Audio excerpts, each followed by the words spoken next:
Olá, bagacinhas! Sejam bem-vindos ao canal Prof. de Giovanni para a gente discutir um pouquinho sobre a geograficidade. Não se esqueça de se inscrever no canal, ativa as notificações para ficar sempre por dentro das novidades e deixa seu comentário com sugestões, dúvidas, críticas sobre o conteúdo de geografia. E segue a gente lá nas redes sociais. Beijo do Udi, bora para a aula! Ei, meus queridos, vamos continuar nossos estudos sobre o Brasil urbano. Essa é a parte 3, infraestrutura e o avanço da urbanização.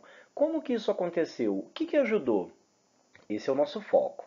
Quando a gente fala em urbanização, estamos nos referindo ao crescimento, ao processo do crescimento das cidades, em relação ao espaço rural.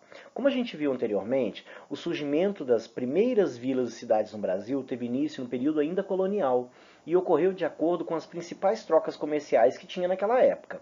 Porém, apenas no início do século XX, o Brasil passou a ser, assim, gradativamente, um país urbano, deixando de ser, em sua grande maioria, como espaço só rural.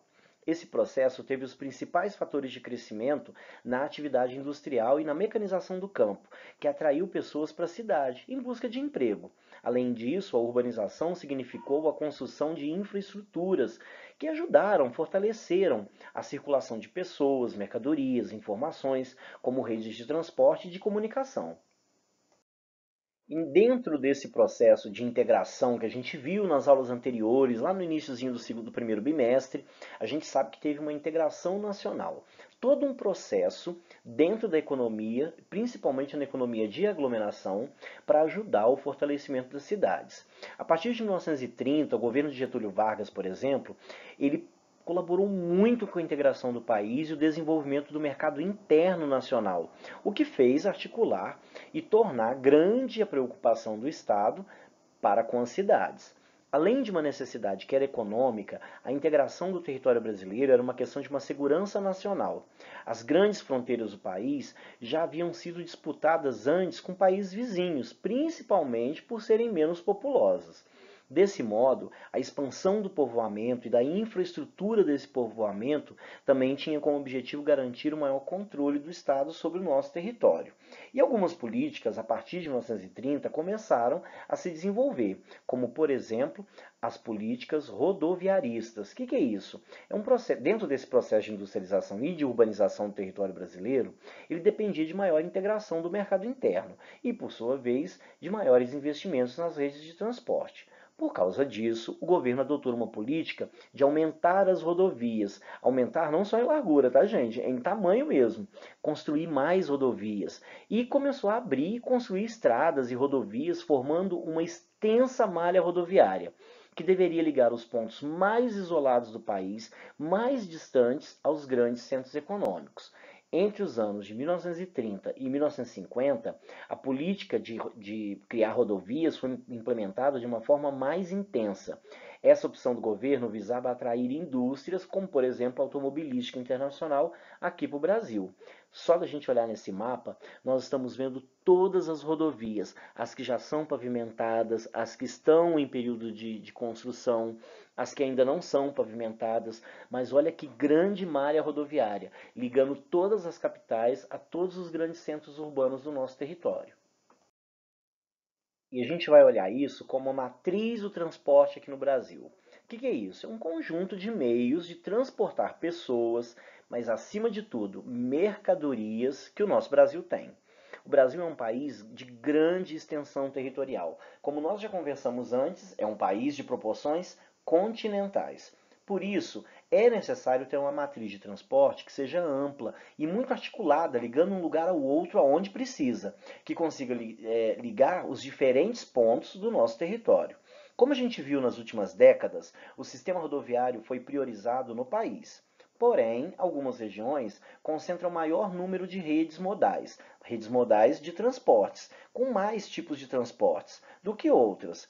E isso nos auxilia a compreender a atual configuração do território nacional e as redes que vão impulsionar o ritmo de maior ou de menor urbanização. Nós temos nesse primeiro gráfico a matriz de transportes de carga do Brasil, em porcentagem. Olha o quanto que o rodoviário ocupa em porcentagem. É muita coisa, não é? Afinal de contas, o nosso país ele é muito grande, então muita coisa, pessoas, mercadorias, passa pelas rodovias.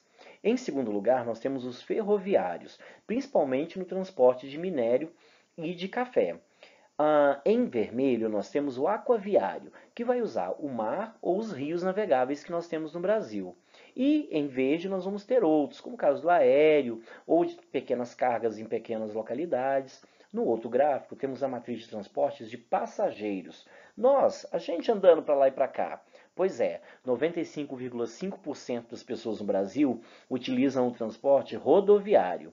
2,45% o aeroviário de avião e 1,35% o ferroviário, o metrô, por exemplo, nos grandes centros. E apenas 0,3% da população usa o aquaviário. Um exemplo bem interessante é na cidade do Rio de Janeiro. Porque quando a gente fala em aquaviário, a gente vai lembrar lá do Rio Amazonas. Mas em uma importante capital, como é o caso do Rio de Janeiro, muitas pessoas usam barca, moram em Niterói e trabalham no Rio de Janeiro, ou vice-versa. Então eles atravessam a Bahia de Guanabara, a entrada da Baía de Guanabara, por barcas. E dentro desse desenvolvimento da urbanização, através desses meios de transporte, também facilitou muito os meios de comunicação. O processo de urbanização ele é acompanhado pela expansão e a modernização da comunicação e o seu alcance em longas distâncias. Assim como as redes de transporte, as redes de comunicação precisam de uma construção de infraestrutura para garantir o fluxo de informação. Hoje, os meios de comunicação eles funcionam em rede, ou seja, por meio de interligação de diferentes pontos, com uma infraestrutura que é compartilhada, que envolve a rede de transportes, além da instalação de satélites, de antenas, de cabos. Os meios de comunicação individual são aquelas ferramentas de troca de informações entre pessoas, entre uma e outra, ou entre um grupo que é restrito, como a carta, o telefone, os aplicativos de mensagem nos celulares e nos smartphones. E temos os meios de comunicação que são em massa, que são ferramentas que vão possibilitar a transmissão de informações para um grande número de pessoas, como o caso de jornal, televisão, rádio, TV e internet. E dentro dessas comunicações, nós temos as redes de comunicação, que é a integração do território pelos meios de comunicação, sejam os tradicionais, telefone, televisão, rádio, jornal, sejam eles pelos mais modernos, os digitais, como é o caso de internet e a telefonia móvel, a telefonia celular.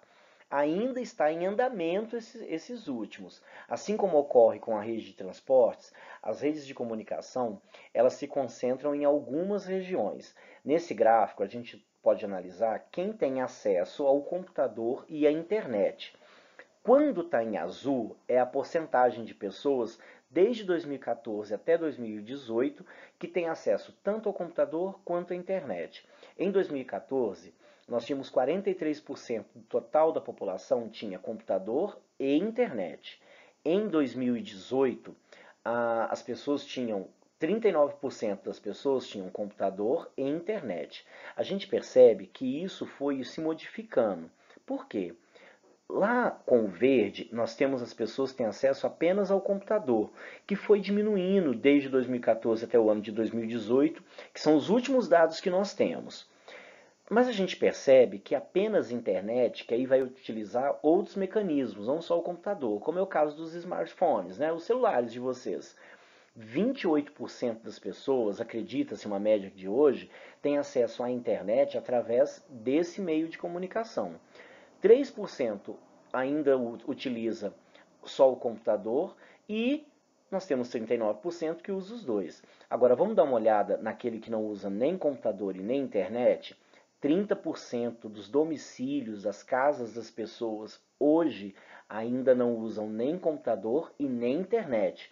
Então a gente não pode dizer que todo o Brasil está conectado. Tem muita gente que ainda não está. E vamos fazer atividade? Muito bem. Lembrando, a atividade que eu vou passar hoje para vocês vão entregar para mim no dia 27, semana que vem, entre as 7 da manhã e meio-dia. Eu sei que às vezes vocês fazem e ficam com pressa de me mandar logo, mas vamos mandar todo mundo no mesmo dia, porque eu consigo organizar minha listinha do ok aqui de uma forma bem mais fácil para vocês e para mim. Outra coisa, é ainda sobre o capítulo 6, o módulo 37 e 38, Surgimento das cidades brasileiras. Está lá na aba de exercícios de aplicação, na página 44. Vocês vão fazer o número 1 e o número 2.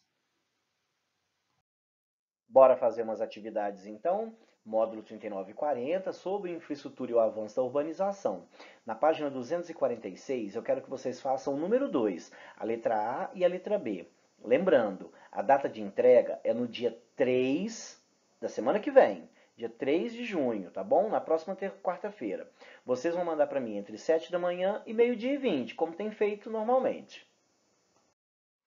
Por hoje é isso, meninos. Até semana que vem. Se cuidem, fiquem bem. Eu tô com muita saudade de vocês, mas por enquanto a gente tem que manter esse isolamento social, não é mesmo? Beijo para vocês, amo mais que Milton Santos e até semana que vem.